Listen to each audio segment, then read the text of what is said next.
Assalamualaikum warahmatullahi wabarakatuh. Waalaikumsalam warahmatullahi wabarakatuh. Selamat datang di podcast kelompok 4 dan 5. Di sini kami hari ini akan membahas tentang etika penerapan ipteks dalam perspektif Islam, yang dimana terdapat beberapa materi di dalamnya. Yang pertama yaitu kesatuan antara ayat kauliyah dan kauniyah, interkonektisitas dan memahami ayat kauliyah dan kauniyah, serta yang terakhir yaitu ada akhlak Islami dalam penerapan ipteks. Sebelumnya saya perkenalkan diri dulu. Saya Nadia Fatimatul Khalifah dengan NIM 145 dan rekan saya Emris Kurilam Rahman dengan NIM terakhir 136. Saya Surya Hidayat dengan NIM akhir 146. Saya Anissa Amelia Afrika dengan NIM akhir 139. Saya Delia Putri Nizaya dengan NIM akhir 143. Saya Fajaria Dewandita dengan NIM akhir 137. Saya Fitri Senirati dengan NIM akhir 148. Saya Muhammad Ma'arif Rasda dengan NIM akhir 144. Oke, untuk materi yang pertama yaitu mengenai tentang ayat hauliyah dan kauniyah. Ayat hauliyah ini kan berkaitan dengan firman Allah, sedangkan ayat kauniyah ini berkaitan dengan ciptaan Allah. Namun adakah hubungannya di antara kedua jenis ayat ini? Ya, Siapa? ada hubungannya karena kedua ayat ini tuh memahami keterkaitan kedua ayat jenis ini. Kita bisa lebih mengekspresikan keindahan yang ciptaan-ciptaan oleh Allah. Karena ayat kauliyah sendiri itu mengandung petunjuk-petunjuk bagaimana kita bisa hidup yang soleh. Sedangkan kauniyah sendiri itu menjelaskan tentang alam dan hukum yang mengaturnya. Lalu berarti ayat kauliyah dan kauniyah ini saling berhubungan ya? Iya, kesatuan ayat kauliyah dan kauniyah itu merupakan dua konsep dalam teologi Islam, khususnya itu dalam konteks Al-Quran. Kesatuan ayat kauliyah itu mengacu pada kesatuan firman Tuhan, menekankan bahwa Al-Quran itu adalah firman Allah yang literal diturunkan kepada Nabi Muhammad SAW melalui malaikat Jibril.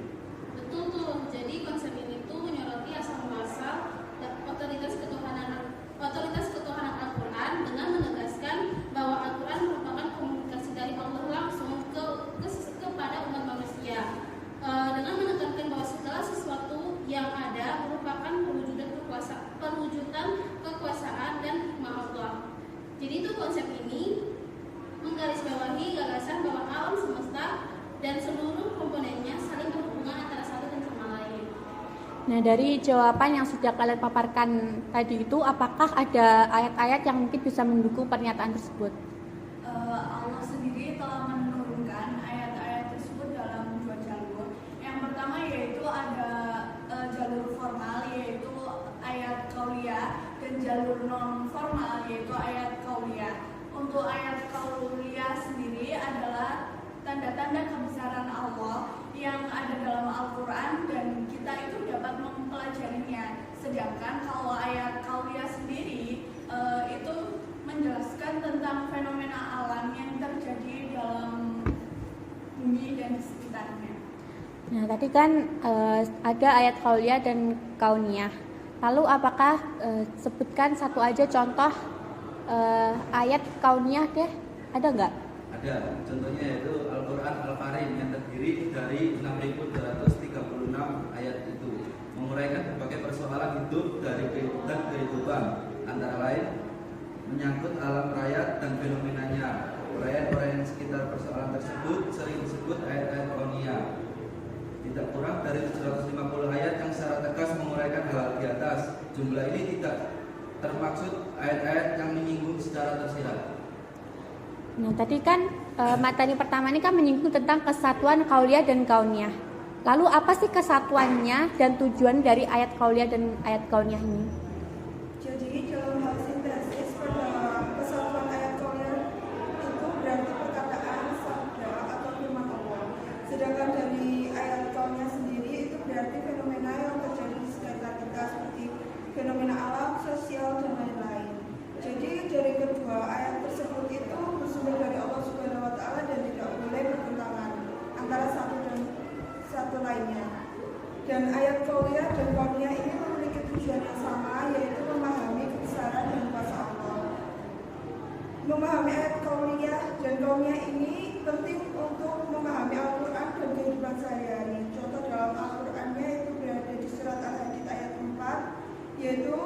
Dialah yang menciptakan langit dan bumi dalam 6 masa. Kemudian dia bersemayam di atas arsy. Dia mengetahui apa yang masuk ke dalam bumi dan apa yang keluar daripadanya, dan apa yang turun dari langit, dan apa yang naik kepadanya. Dan dia bersama kamu di mana saja kamu berada, dan Allah Maha melihat apa yang kamu kerjakan. Oke, berarti sesi pertama ini diskusinya bahwasanya kesatuan ayat kauliyah dan kauniyah dalam Islam itu untuk memahami Al-Quran dan kehidupan sehari-hari. Ayat kauliyah ini paduan moral, sementara ayat kauniyah ini menggambarkan keajaiban ciptaan Allah, yang dimana keduanya saling melengkapi dan menunjukkan keesaannya. Memahami hubungan dan interkoneksi antara keduanya, memperdalam penghormatan dan pemahaman Allah serta kebesarannya, memperkuat keyakinan dan ketaatan umat Islam. Lalu setelah kita mengetahui tentang ayat kauliyah dan kauniyah, apa kalian dapat memberikan penerapannya? Baik, sebagai contoh penerapan yaitu ayat kauliyah dalam Al-Quran dalam surat Ar-Ra'd ayat 13 yang menjelaskan bahwa ayat tersebut memberikan petunjuk bagaimana menjalani hidup yang saleh dan memuji Allah dan takut kepada Allah, serta dilarang membantah perintah-perintah Allah dan menjauhi larangan-larangannya. Ada juga pada surah Fussilat ayat 53 yang menjelaskan tentang kami akan memperlihatkan kepada mereka tanda-tanda kekuasaan kami di segala wilayah bumi dan pada diri mereka sendiri, hingga jelas bagi mereka bahwa Al-Quran itu adalah benar. Tidaklah cukup bahwa sesungguhnya Tuhanmu menjadi saksi atas segala sesuatu. Ayat tersebut itu menjelaskan bahwa kesatuan ayat kauniyah berkaitan dengan kesatuan ciptaan alam semesta, menekankan bahwa segala sesuatu yang ada merupakan perwujudan kekuasaan dan hikmah Allah.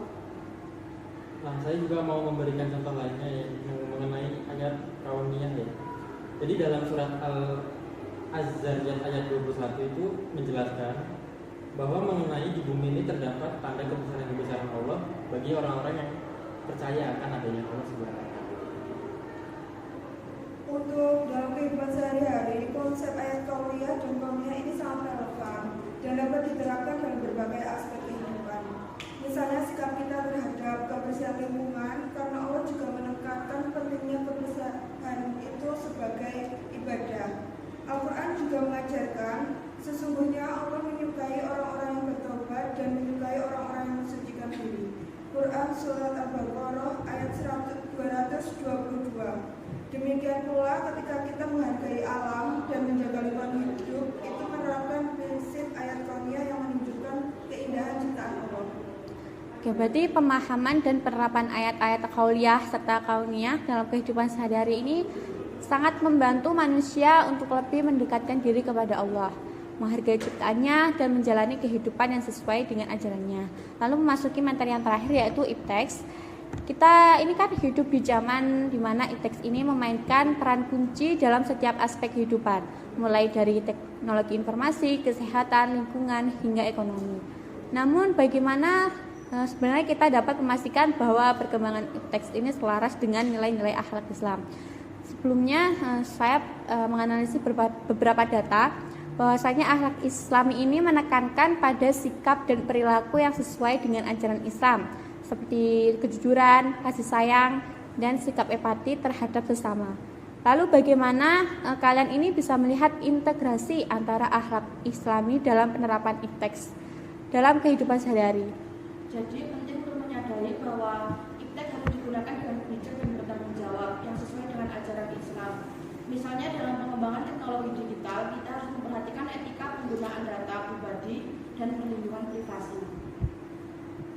Lalu apakah kalian bisa memberikan contoh yang konkret bagaimana iptek ini dapat memperkuat nilai-nilai akhlak Islami? Bisa.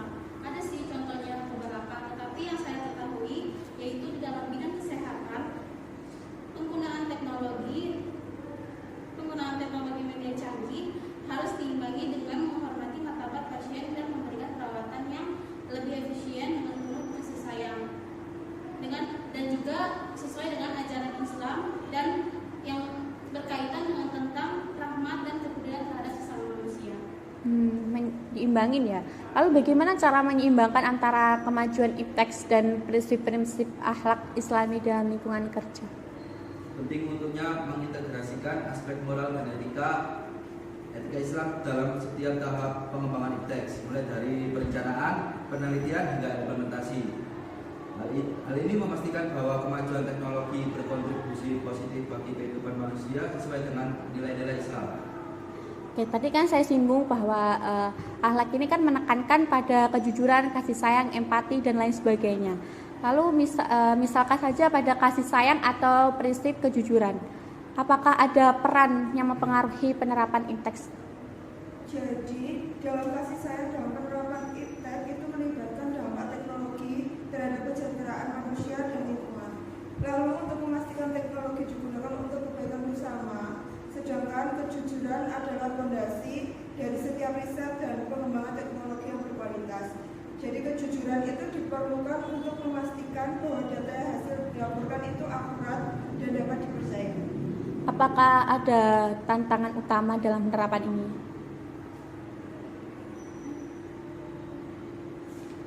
Sebenarnya itu banyak banget tantangannya, tapi yang saya ketahui salah satunya tantangan utama dalam menerapkan akhlak Islami dalam ipteks itu yaitu menjaga antara kemajuan teknologi dan prinsip-prinsip moral serta tekanan untuk mencapai keuntungan finansial yang memungkinkan mengesampingkan nilai-nilai etika yang ada.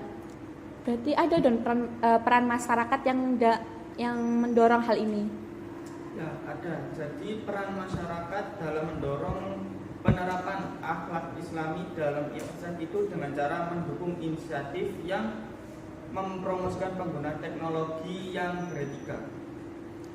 Lalu apakah ada pesan terakhir mungkin mengenai pentingnya akhlak Islami dalam penerapan ipteks untuk materi terakhir ini? Pesan terakhir saya yaitu bahwa dengan memperhatikan akhlak Islami dalam penerapan ipteks, kita dapat memastikan bahwa teknologi yang kita kembangkan dan gunakan bertujuan untuk kebaikan bersama dan menciptakan dunia yang lebih adil dan berkelanjutan. Berarti secara keseluruhan diskusi hari ini tuh menggarisbawahi bahwa pentingnya kesatuan ayat hauliyah sebagai firman Allah dan kauniyah ini adalah ciptaan Allah dalam Islam serta integrasi nilai-nilai akhlak Islam dalam mengembangkan ipteks. Dengan memperhatikan prinsip-prinsip Islam seperti menghormati, berkejujuran, dan kasih sayang, penggunaan ipteks dapat diarahkan dengan bijak dan bertanggung jawab.